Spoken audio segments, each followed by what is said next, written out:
Teleimpacto, lo que necesitas saber.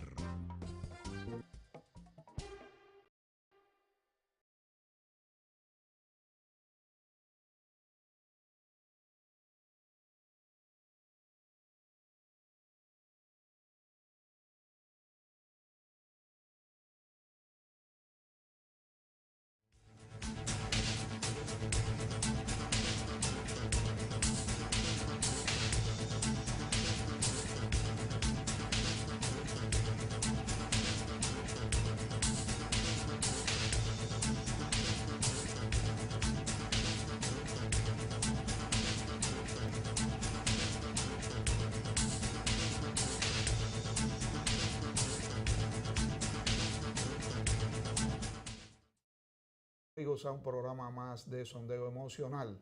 Hoy tenemos un programa especial, un poco raro quizás, un poco incomprendido, pero estamos en tiempos muy difíciles. Estamos ante la amenaza de un ciclón, del ciclón María, que viene hacia nosotros, o por lo menos va a pasar cerca de nosotros. Y en estos momentos el ciclón está azotando fuertemente a Puerto Rico.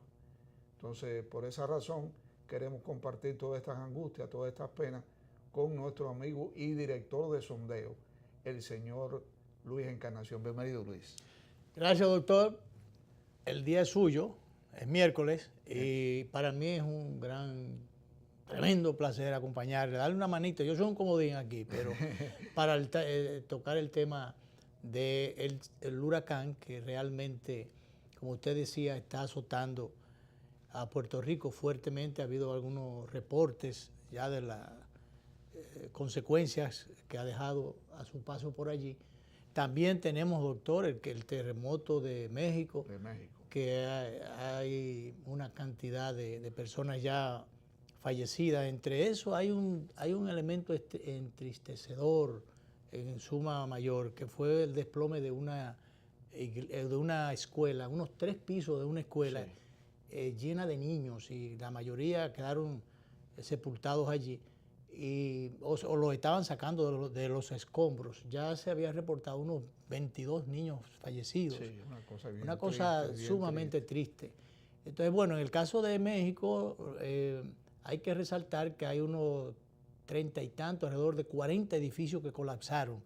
De ellos, no se tienen todavía los datos porque hay gente todavía en los escombros. Pero la coincidencia, muy lamentable, en México estaban haciendo un simulacro. Sí. Para orientar a la población y para prepararla para situaciones como esta, catástrofe como esto, a propósito de cumplirse 32 años de la ocurrencia de un fenómeno similar que dejó mal contado unos 10,000 muertos en México.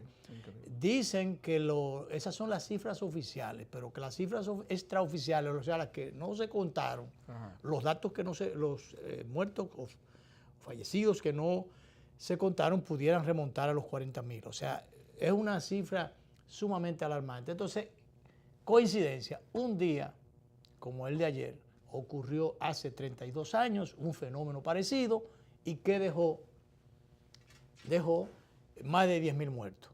Entonces, son cosas de esas que... Y que estaba en un simulacro, imagínate. Un simulacro. Entonces llegó un momento, decía alguien en esas informaciones, todos esos reportes que abundan para situaciones como esta, que a alguna gente le entró la confusión, que no sabía si estaban en el simulacro o en la realidad. Efectivamente. O en la realidad. Sí, sí, es verdad. Oye, pero qué cosa más... No, y gracias a Dios que la mayoría de esas personas por el simulacro estaban fuera.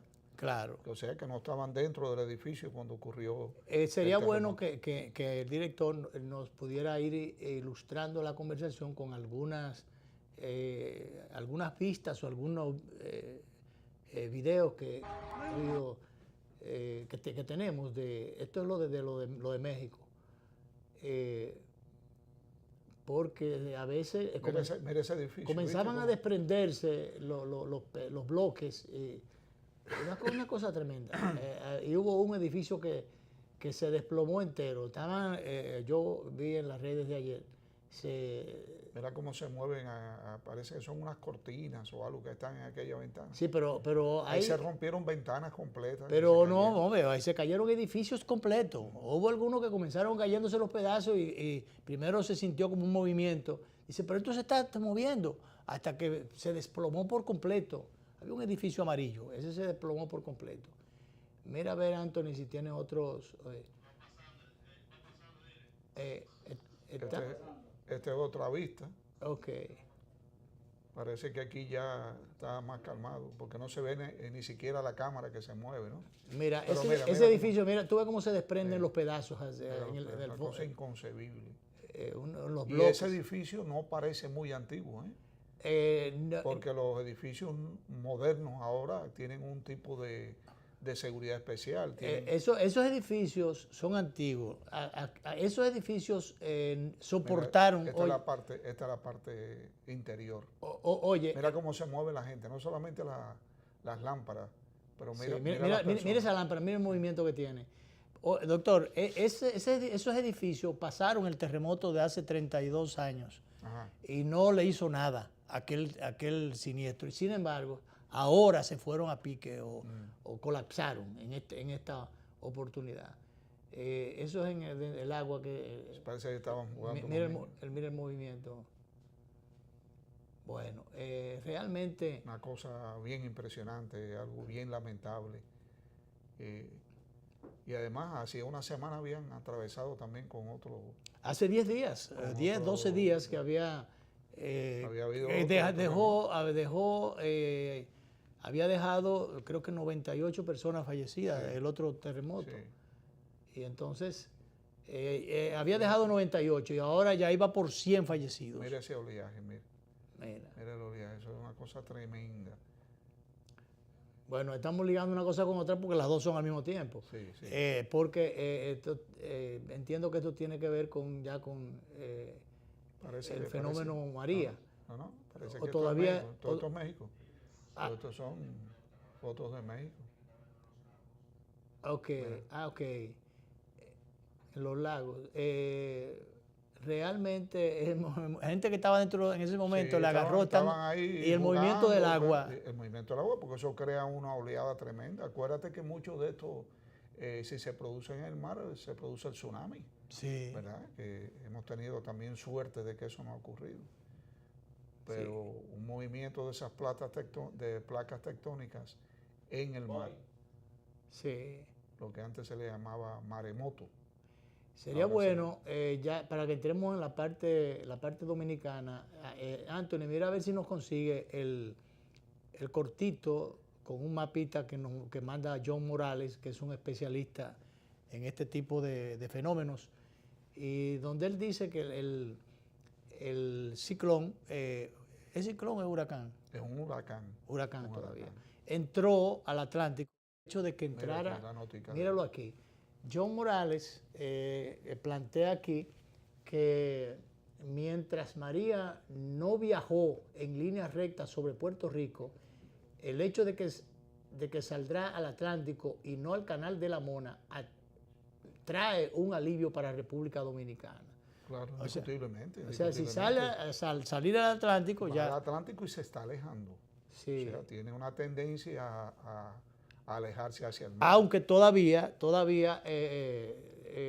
no estamos todavía. él explicaba en es uno temprano realmente para...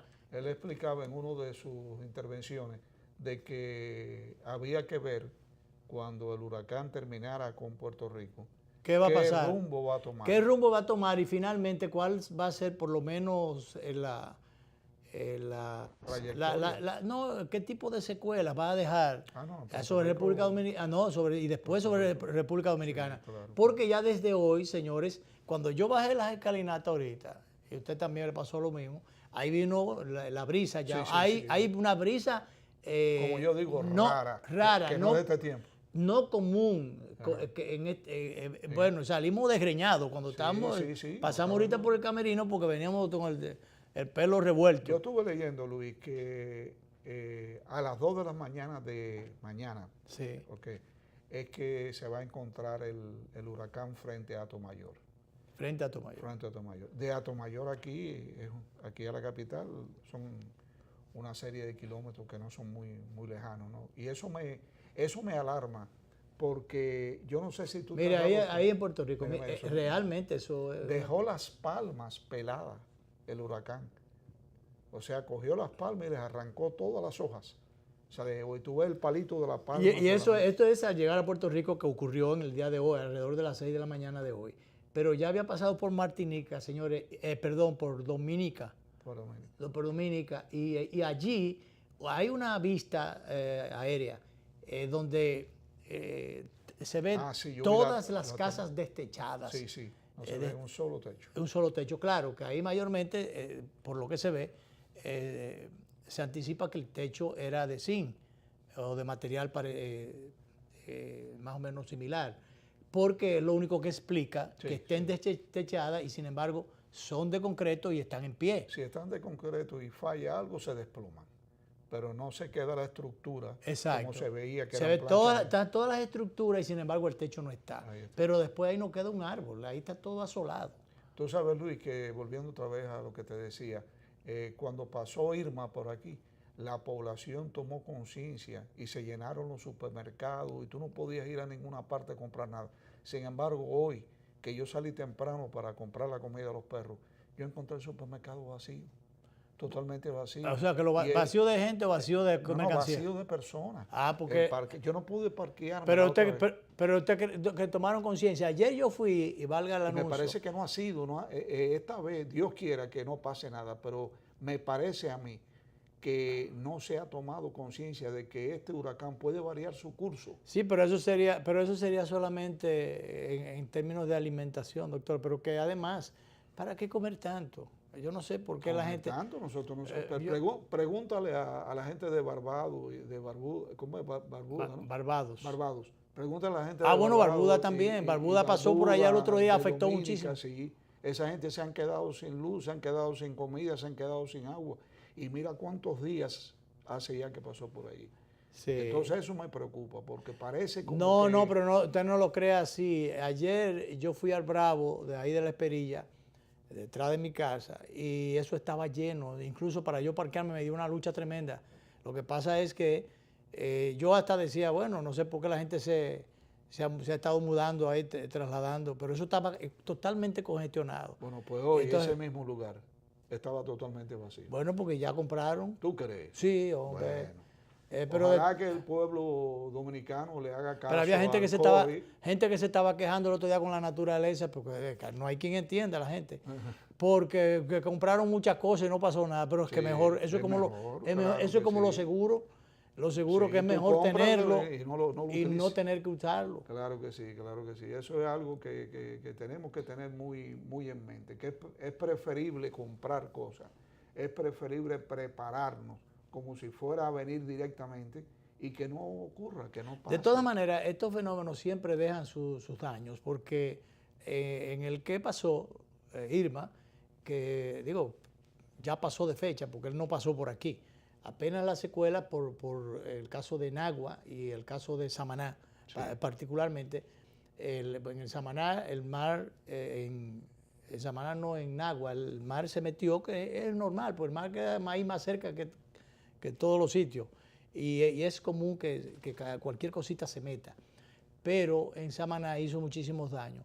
Pero hubo otro sitio donde la agricultura colapsó por ahí, pues de eso no se está hablando. Mucho plátano en el suelo, mucha agricultura que se fue a pique. Claro. Entonces, eso por un lado. Pero por otro, hay lugares donde llueve mucho en situaciones como esta y al saturarse los suelos se producen deslizamientos, se producen... Entonces, en el caso de ahora, se prevé que por lo menos va a llover mucho. Y si pensamos que los suelos están ya bastante mojados, porque el día pasado se mojaron bastante, y que ahora va a llover de nuevo, entonces vamos a ver qué pasa, porque tenemos ya el precedente del ciclón David, que fue el ventarrón, tumbó alambres eléctricos, letreros, muchísimas cosas, algunos derrumbes, pero después entonces atrás vino la tormenta Federico, que fue lluvia. Hubo una saturación de suelo, hubo muchísimas inundaciones, muchísimos problemas. Ojalá que no pase lo mismo, porque al día de hoy las presas están llenas. Las presas están llenas. Si viene muchísima agua, entonces con esos desagües controlados que hacen las autoridades del INDRI a las respectivas presas, como quiera, esas aguas abajo, crean sus problemas. Claro. Crean sus problemas, inclusive en poblados, o en viviendas que están en la parte baja. Y a la carretera. O sea, aunque vayan desaguando poquito a poquito, señores, mucha agua. La que se desagüe más la que viene con el fenómeno, se junta mucha agua y eso crea, por saturación de suelo, crea muchísimos problemas. Pero bien, vamos a ver entonces, ojalá que como el ciclón de ahora se llama María, ojalá que el nombre mismo nos favorezca. Y como este es un pueblo creyente, mayormente creyente, hay muchos ateos, muchísimas cosas, de cualquier cosa hay en este país, en todos los aspectos, pero hay mucha gente creyente, hay mucha gente orando, hay mucha gente agarrada a sus creencias y entendiendo que la bravura de la naturaleza, solamente un ser superior como el Señor o la Virgen María, los que creen en ella, que son muchos, entienden que solamente esa bravura de la naturaleza, solo Dios puede contenerla. Así es que ojalá que dentro de lo que pase, las cosas pasen lo menor posible para beneficio de este país. Esa es nuestra reflexión, nuestra esperanza. Ojalá que las cosas puedan... Y que las personas mantengan la calma. Y la prudencia. Que se preparen, que sigan todas las instrucciones del COE, que por favor, que si ellos dicen que no salga a la calle, no salga a la calle, manténgase tranquilo y confiando, como decía Luis, confiando en el Señor, que todo va a pasar lo antes posible y que si ocurre algún daño es mínimo para nosotros. Así es, yo creo, doctor, que pudiéramos ir a una pausa, ¿verdad? Podemos ir a una pausa y regresamos en breve.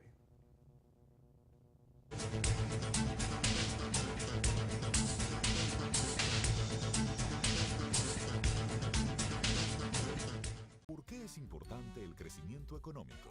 Imagina que la economía no está creciendo y no se están generando suficientes empleos.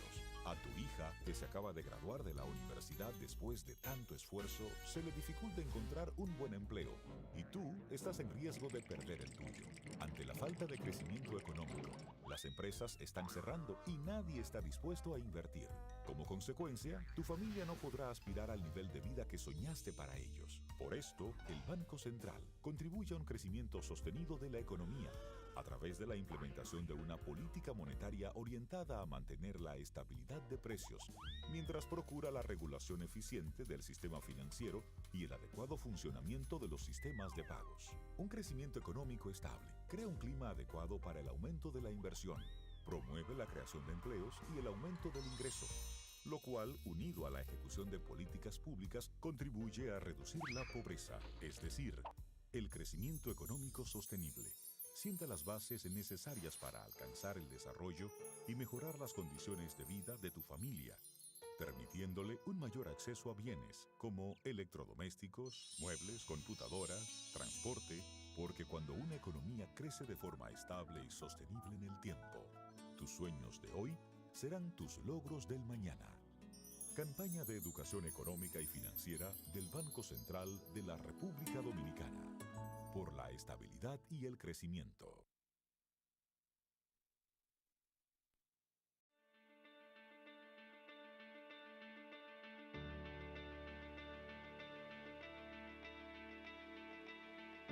Cuando me propuse subir la bandera a la estratosfera, yo sabía que iba a ser difícil, pero no imposible.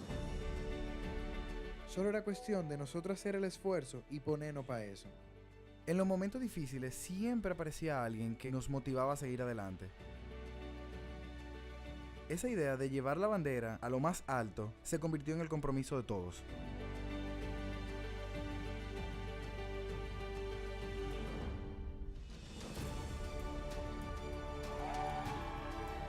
Y ese día la bandera llegó bien alto y allá, bien en el tope, demostró a todo el mundo que Dominicana Unida no conoce límites.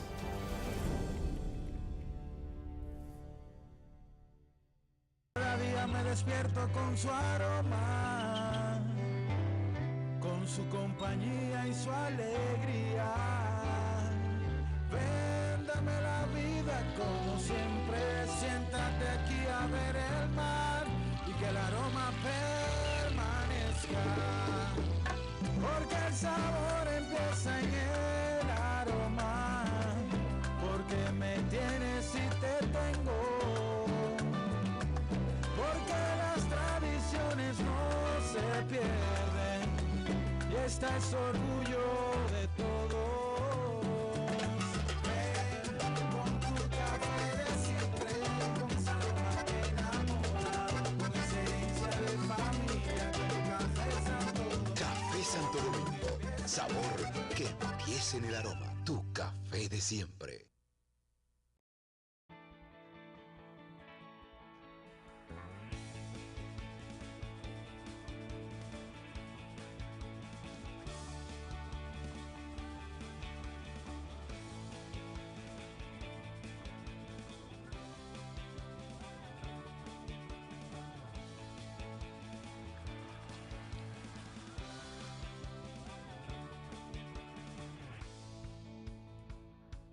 Dale millas a tu vida. Ahora también cambia tus millas para pagar tu tarjeta de crédito y los impuestos de boletos aéreos. Entra a popularenlinea.com y descubre todo lo que puedes hacer con ellas.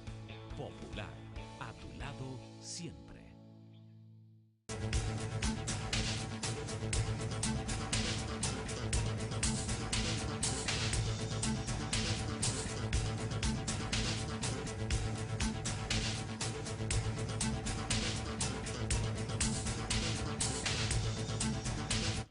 Bueno, ya estamos en la segunda parte de nuestro programa y ha habido un cambio sorprendente, porque durante mucho tiempo nosotros hemos querido saber de la vida de Luis Encarnación. Y Luis es muy introspectivo, casi no habla nada, no dice, no cuenta. De vez en cuando oímos algún destello de su vida. Y ahora en el momento que terminó la primera parte, lo hemos sentado a él en el lugar de los entrevistados. Y ahí está Luis sentado. El entrevistador entrevistado. El entrevistador entrevistado. Ahí tenemos al señor director que nos enseña a Luis ahí castigado. En el paredón donde va a ser sometido a una serie de preguntas importantes, porque es que fuera de cámara hablábamos de los años que lleva Luis Encarnación como periodista. Y me decía él que él estaba de una forma o de otra ligado al periodismo desde los 17 años de edad. Luis Encarnación ha sido amigo de presidentes, ha sido amigo de aspirantes a la presidencia, ha sido amigo de muchas personas importantes en este país, fuera de este país. Ha ocupado posiciones increíbles que me acabo de enterar hace un ratico de todas las funciones o muchas de las funciones que él tuvo, que ha tenido en este país. Y creo que merece, ¿verdad?, que nosotros le hagamos alguna pregunta para que ese público que lo ve todos los días y que lee en el Listín Diario su columna y que durante muchísimos años lo viene siguiendo, tenga un perfil más detallado de quién es realmente Luis Encarnación. ¿Ya tú sabes, Luis? Bueno, doctor, gracias por invitarme a su programa, como dicen todos los invitados.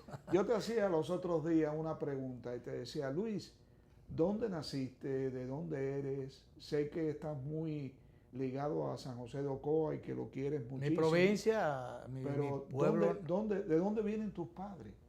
¿Cómo llegan a la República Dominicana? Bueno, mis padres son de San José de Ocoa, los dos, igual que yo. El apellido Encarnación, aquí en el país, hasta donde yo tengo entendido, tiene su origen en el Cercado, en San Juan. En San Juan. Y entonces usted buscó el dato de que provenían a su vez de Islas Canarias. De Islas Canarias. Pero se establecen, los que vinieron primero, que yo no sé quiénes son, quiénes fueron, se establecieron en el Cercado en San Juan. Una Encarnación cruza a Ocoa, yo no sé si enamorado o buscando qué, y de ahí entonces venimos todos los otros. mi padre, Juan Bautista Encarnación. Creo que tenemos una foto de tu papá por ahí. Ahí está el viejo mío, ya falleció, y hijo de Félix María, porque Félix Manuel fue un hermano de mi papá. Félix María Encarnación Pujols. Y de doña Dolores Soto Mejía, de Fundación de Sabana Buey. Fundación de Sabana. De Sabana Buey, en Baní. Esa era mi abuela paterna. Mi abuela materna, doña Nena Sánchez de Pimentel, casó con Casimiro Pimentel. Supongo yo que esos Pimentel provienen de Baní. Sí. Entonces, bueno, se conocieron mis padres, se casaron muy jovencitos. Mi mamá se casó a los 16 años. Y entonces estuvieron muy ligados por ambas partes, muy ligados a la tierra, a la agricultura. Y bueno, de ahí vengo yo, de esas raíces. Recuerdo que yo de niño, a unos 5 o 6 años, vine a vivir para la capital de San José de Ocoa. Pero en el cercado nunca viví. No. El cercado fueron tus ancestros, quienes vinieron primero. En el cercado estamos hablando de los que dieron origen al apellido. Okay. Ni siquiera, nosotros no tenemos a nadie en San Juan. Para nada. Que sepas. No, Que sepas, porque es que ya han pasado muchas generaciones. Yo hice un pequeño estudio, como dicen los gringos, un research del apellido tuyo. Y una de las 5 familias que fundan el cercado, hay una Encarnación allí. Sí. Hay una Encarnación que fueron de las 5 primeras familias que fundaron el cercado. Por eso le digo que su origen estuvo aquí en el país, tuvo ahí lugar en el cercado, en San Juan, y de ahí uno cruzó a Ocoa. Pero no, hay muchas generaciones allá. Bueno, yo vine para acá a los 5 o 6 años cuando se casa mi tía Orfelina Pimentel, hermana de mi madre. Para los fines, esa fue mi primera mamá. Tanto así, o sea, yo creí que ella era mi mamá. Yo creía que ella, que era mi tía, era mi mamá y que mi papá verdadero era mi papá. Ajá. Oye, pero lo que era una tía. Yeah. Y entonces, bueno, entonces yo fui, para mi primera mamá, no, yo fui, en ese caso, pienso que fui su primer hijo, pues ella se casa y me trae para acá. Entonces yo vivo con ella, después ya tuvo 2 niñas más.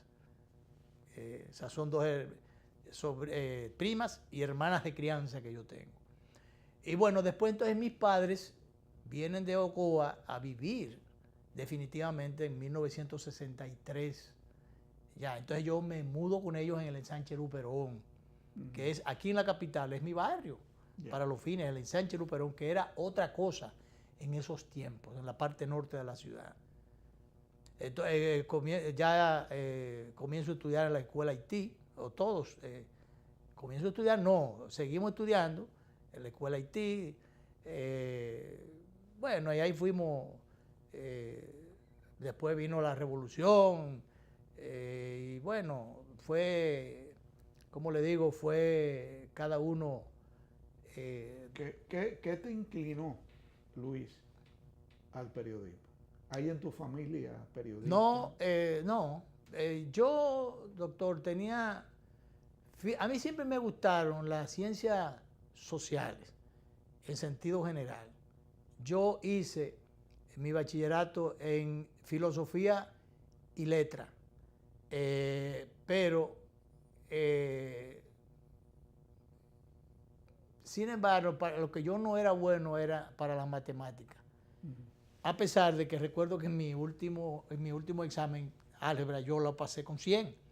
Pero eso fue como una chepa. Digo yo, porque a mí las ciencias sociales era... Y dentro de ese gustarme las ciencias sociales, en la historia yo era uno de los mejores en el curso, generalmente. En ese tiempo mi memoria era muy buena. Después los fusibles se van Los gastando. años. Los fusibles se van gastando un poco. Entonces, bueno. Y entonces recuerdo que tenía esa vocación, comienza esa vocación a dar manifestaciones cuando me intereso por conocer los periodistas, los periódicos. Estudio inicialmente comunicación social a través de Difusora Panamericana por correspondencia que está establecida en México. Entonces, mientras yo iba estudiando mis lecciones, que eso yo lo llevaba paralelo con mis estudios de bachillerato. Estaba estudiando ambas cosas. Sí, ambas cosas, porque era por correspondencia. Entonces comienzo, estaba, haciendo bachillerato, estudiando periodismo por correspondencia y entonces visitando los medios. Estaba explorando al punto de que me visito a los periódicos, visito a Mucava, que es la asociación de artistas, locutores y demás. Estudio locución en la Academia Duarte. Academia Duarte, que funciona por allá por la Nicolás de Obando, próximo a la de 17. Tengo mi carnet a través de la Comisión de Espectáculos Públicos. Entonces sigo en eso, como una vocación locutoril. A veces hice de maestro de ceremonia en algunas, pero era, yo diría, en un tiempo exploratorio. Después que hago mi curso de periodismo, concomitantemente, cuando termino eso, entonces vengo y abro un programa de radio. Se llamaba Conversemos en Radio Unión. De ahí lo llevo a Radio HIN, que pertenecía a Raintel, que es lo que es el Canal 7 actualmente, ahí en la feria, donde funciona actualmente Antena 7 o Antena Latina. Sí, Antena 7, Antena Latina. Sí. Ahí estaba Radio HIN, el mismo programa.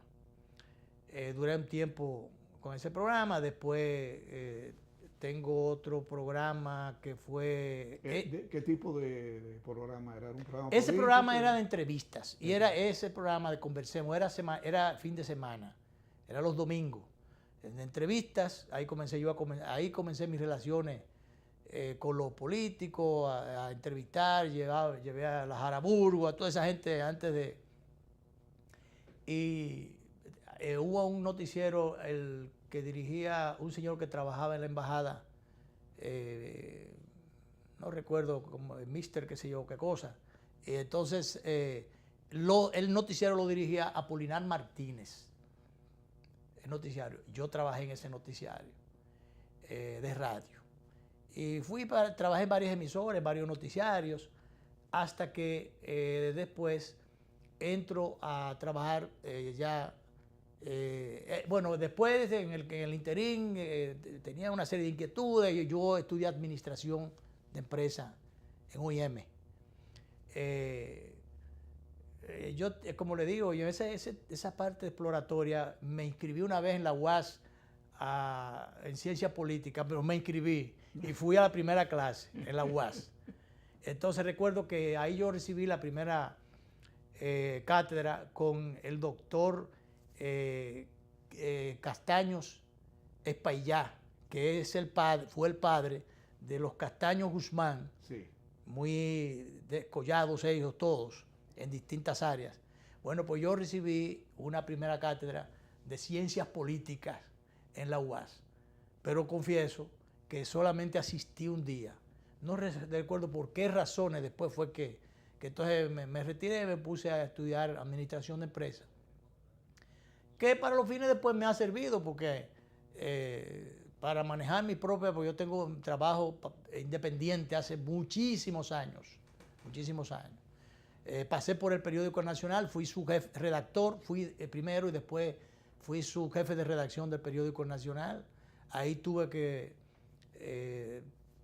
ser testigo de excepción de muchísimos eventos importantes o participar en la redacción de informaciones que fueron muy trascendentes, muchas de ellas parte de la guerrilla por ejemplo, la guerrilla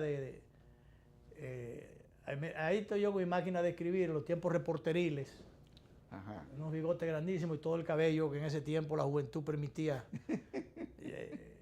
permitía a uno tener. Vamos a ver si se pueden ir pasando otra.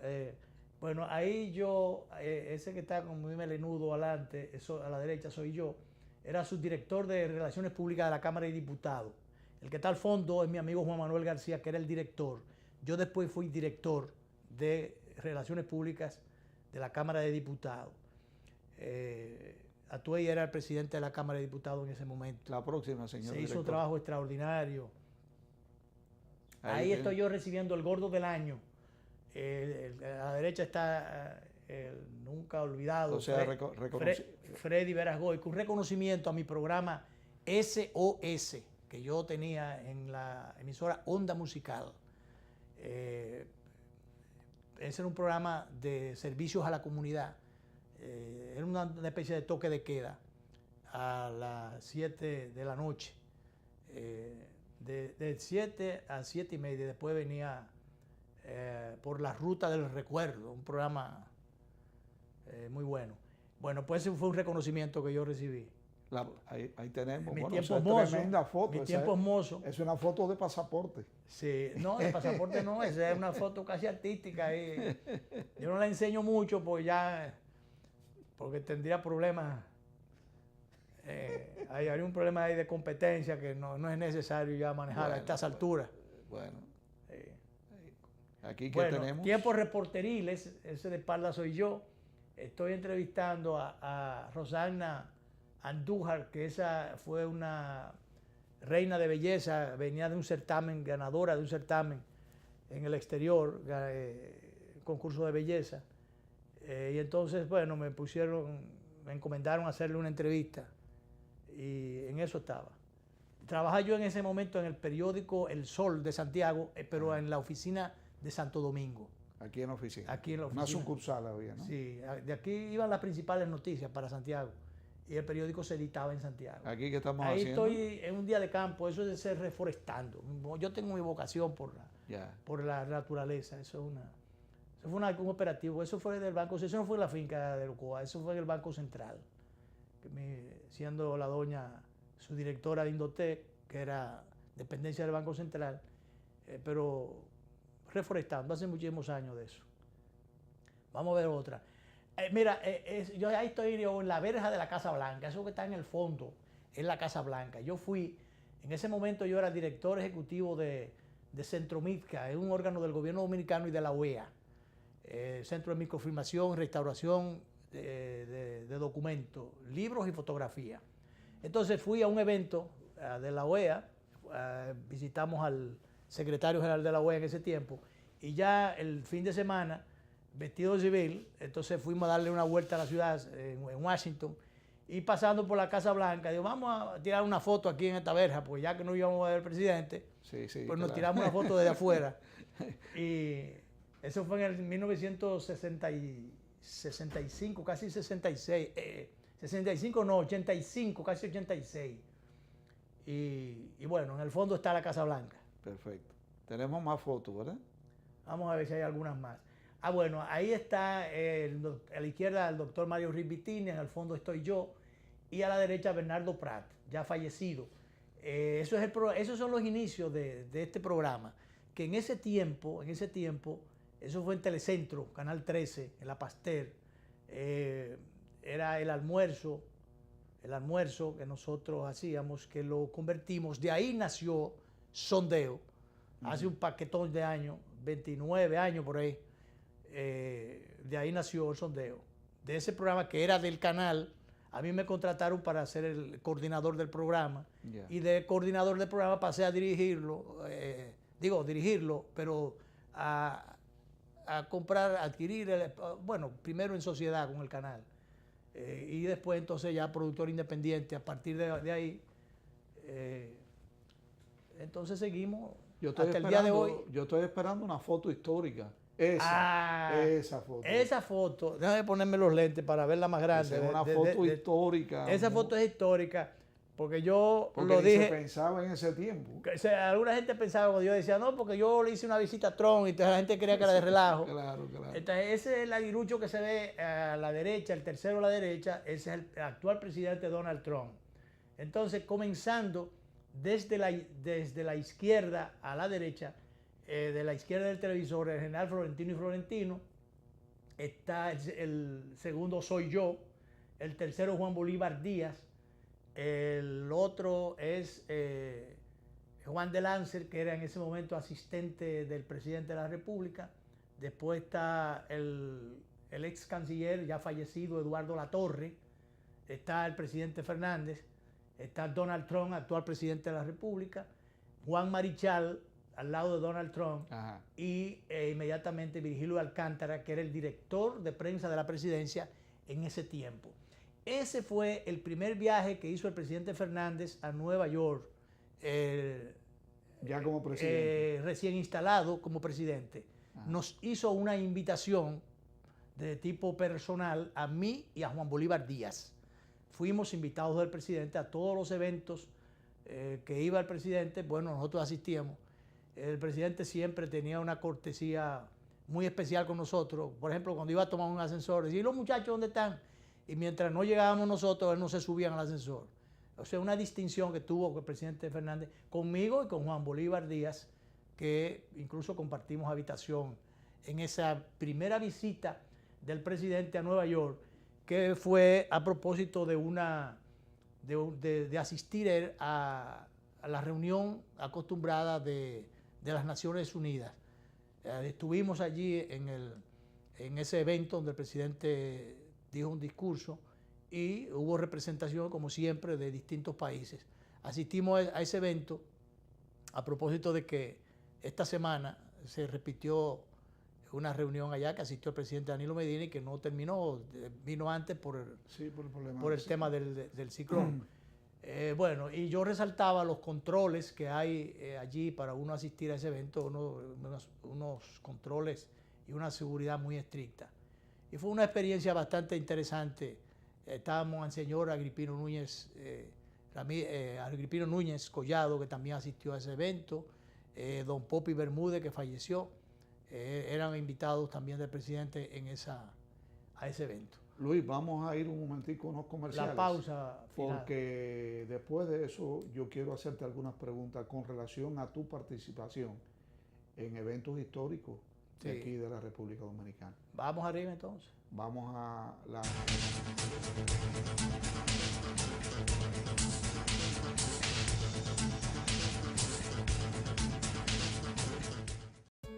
¿Cuál es tu historia? Yo soy hijo de la agricultura y siento amor por sembrar una mata. Han pasado la vida sembrando habichuelas. Y para sembrar habichuelas hay que pelar las lomas. Todas esas montañas, toda esa loma por ahí, la gente la chapeaba. Pero ahora están motivados a que si se le apoya, en vez de sembrar habichuelas, van a sembrar aguacate y van a sembrar café. Se ha comenzado con un plan piloto, un proyecto de reforestación que llegue a todos. Va a ser el cambio, va a ser la transformación, va a ser la esperanza y la vida de nosotros. En Elías Piña, San Juan y Asua ya están en marcha los proyectos de reforestación del gobierno. En esas provincias se destinarán cerca de 2.500 millones de pesos para recuperar más de 200.000 tareas con árboles frutales y café. Juntos hacemos historia. Gobierno de la República Dominicana, con la gente y para la gente.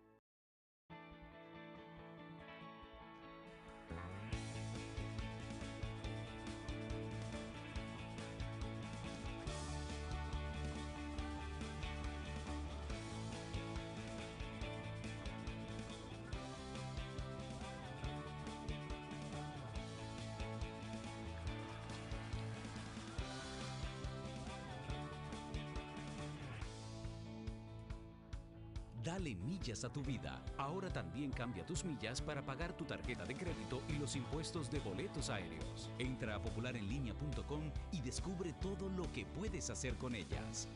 Popular, a tu lado siempre.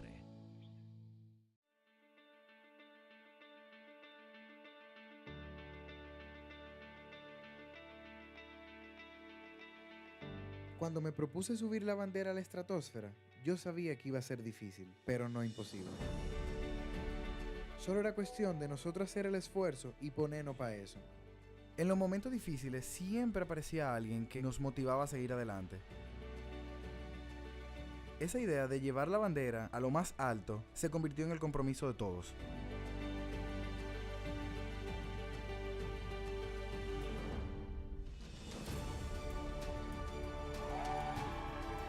Y ese día la bandera llegó bien alto y allá, bien en el tope, demostró a todo el mundo que Dominicana Unida no conoce límites.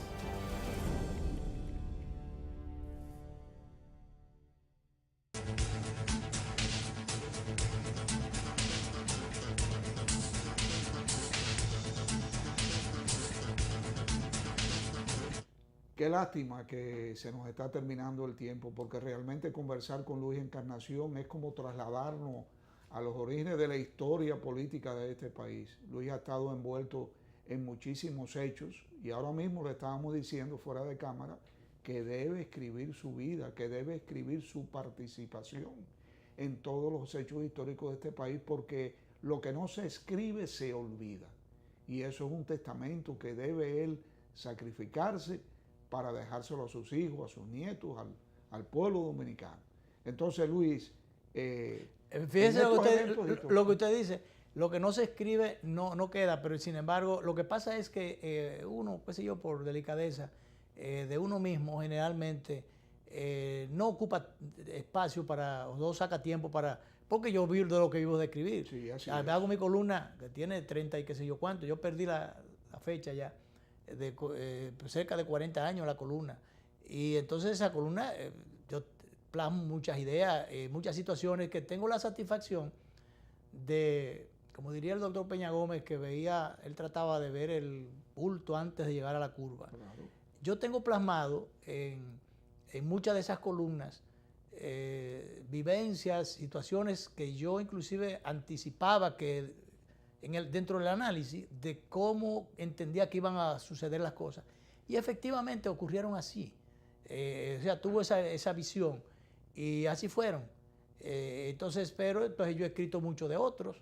Sí, pero me parece que eso ahora, por ejemplo... He estado cerca de mucha gente. Ahí te iba a preguntar, háblanos de algún hecho histórico, de algo donde tú hayas estado participando con cualquiera de estas personas. Bueno, histórico, podemos decir, contribuir, si se quiere, a proyectos, al establecimiento de proyectos políticos. Por ejemplo, yo estuve muy amigo, muy cerca de Atuey de Canes. A través de Atuey yo llego a Jorge Blanco en lo que fue la estructuración de ese proyecto. Yo estuve cerca. Inclusive yo recuerdo que organizando algunas actividades en algún momento con los periodistas, yo tenía que decirle al presidente en el oído, fulano de tal, presentándole, y bueno, de cómo manejar algunas cosas cerca del presidente Jorge Blanco, cerca de Atuey cuando fue presidente de la Cámara de Diputados, cerca de Hipólito Mejía cuando estaba estructurando su proyecto, pero desde antes. Hipólito tenía una sección en este programa, los miércoles, política agropecuaria. Después, no estuve por las orillas, no muy lejos, pero tampoco tan cerca de don Antonio Guzmán, un hombre a quien yo le reconocí extraordinarias condiciones, que fue un gran presidente. Y bueno, y el presidente Fernández, desde antes de ser presidente, recuerdo que él me llevó una vez al profesor, el profesor Juan Bosch, yo lo iba a entrevistar en el programa, una anécdota muy interesante. El profesor llegó más temprano incluso que el productor y que todo el mundo, y entonces él se fue, se puso guapo y se fue. Entonces después llegó el presidente, Leonel Fernández, que era el director de comunicaciones del partido. Me dice, ¿y qué pasó con el profesor? Digo, no, él llegó primero que yo, de la hora convenida, y sencillamente se fue, se incomodó y se fue. Y me dice, yo te lo traigo ahora. Entonces lo buscó y lo entrevistamos. Y ese día el profesor parece que no andaba muy cómodo, porque en el desarrollo del programa estuvo a punto de pararse. Pues yo le hice unas cuantas preguntas relacionadas con Claudio Camaño. Y dice, ¿quién es Claudio Camaño? Y se iba a parar. Entonces yo lo logré sobrellevar, y volvió y se sentó. Y entonces, que eso hasta me lo reconocieron después en una columna por ahí, que el hecho de que yo tuve, a diferencia de cuando él estuvo en el programa de Miguel Hernández, que se paró y se fue, yo logré que él se sentara otra vez después de haberse parado, que se quería ir del programa. Yeah. Y bueno, entonces, mantuvo una relación, una amistad con el expresidente Leonel Fernández, como decía, desde antes. Y bueno, después con el propio presidente Danilo Medina. Danilo Medina, yo manejé algunas cosas dentro de mis relaciones, porque yo generalmente, yo no me he inscrito en ningún partido político, pero he estado cerca porque he tenido como, no ese compromiso y ese compromiso y ese día a día en una organización política, pero sí he estado... No ha sido un militante. No he sido un militante de ningún partido, realmente esa es la verdad. Sí, aunque yo he simpatizado en un momento determinado por determinados proyectos, claro, porque he entendido que me ha, si se quiere, entusiasmado el discurso de la persona, las ideas, los programas de gobierno de las personas en algunos momentos, y he respaldado esos proyectos.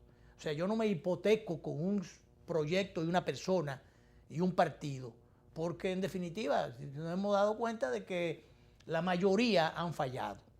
Y no son infalibles, pudieran fallar en algunas cosas, pero lo que uno no espera es que como que fallaran en tantas. Sí, claro. Y entonces por eso yo no me hipoteco con nadie. En un momento determinado yo puedo ser amigo de un proyecto y de una persona y de un equipo y contribuyo. Pero eso es ser más leal y más fiel. No, porque yo soy leal conmigo y fiel a mí mismo. Que ser un militante. Porque yo no soy un servil, no puedo serlo.